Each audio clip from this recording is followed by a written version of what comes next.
ಶೋಭಾ ಅನ್ನೋರು ಮನೆಯಲ್ಲಿ ಒಬ್ಬಂಟಿಯಾಗಿ ಅವರು ವಾಸ ಮಾಡ್ತಾ ಇದ್ರು.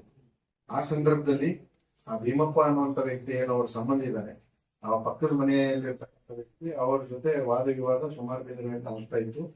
ಮತ್ತು ಇವತ್ತು ಬೆಳಿಗ್ಗೆ ಮತ್ತೆ ಅವ್ರ ಮಧ್ಯೆ ವಾದ ವಿವಾದ ಆಗಿದೆ. ಆ ಒಂದು ಕಾರಣದಿಂದ ಕೋಪಗೊಂಡು ಭೀಮಪ್ಪ ಮುತ್ತಪ್ಪ ಮಾಂಗೀತ ಶೋಭಾ ಅನ್ನುವಂತ ಮಹಿಳೆಗೆ ಕಟ್ಟಿಗೆಯಿಂದ ತಲೆಗೆ ಬಲವಾಗಿ ಹೊಡೆದು ಅವರಿಗೆ ಮಾರಣಾಂತಿಕ ಗಾಯಪಡಿಸಿ ಅವರಿಗೆ ಅವ್ರನ್ನ ಕೊಲೆ ಮಾಡಿರ್ತಾನೆ ಅಂತಕ್ಕಂಥದ್ದು ಈ ಒಂದು ನಾವೇನು ತನಿಖೆಯನ್ನು ಕೈಗೊಂಡಿದ್ದೀವಿ ಅದರ ಪ್ರಕಾರ ನಮಗೆ ಹೇಳ್ತೀವಿ. ಬಂದಂತ ಅಂಶ ಏನಂತಂದ್ರೆ, ಭೀಮಪ್ಪ ಶೋಭಾ ಅವ್ರ ಜೊತೆ ಯಾಕೆ ಜಗಳ ತೆಗಿತಿದ್ದ ಅಂತಂದ್ರೆ, ಶೋಭಾ ಅವರು ಭೀಮಪ್ಪನ ಮೇಲೆ ಮಾಟ ಮಂತ್ರ ಮಾಡಿಸ್ತಾ ಇದ್ರು, ನಿಂಬೆಹಣ್ಣು ಇಸ್ತಾ ಇದ್ರು, ಹಾಗೆ ಅಂತೇಳಿ ಅವ್ನ ಮನಸ್ಸಿನಲ್ಲಿ ಇತ್ತು ಅಂತೇಳಿ ಸುಮಾರು ದಿನದಿಂದ ಅವನು ಆ ತರ ಬಂದು ಅವ್ರ ಜೊತೆ ಜಗಳ ತೆಗೆಯೋದೆಲ್ಲ ಮಾಡ್ತಾ ಇದ್ರು ಅಂತ ಹೇಳಿ ಅನ್ನುವಂಥದ್ದು ನಮ್ಮ ಅಂಶಗಳು.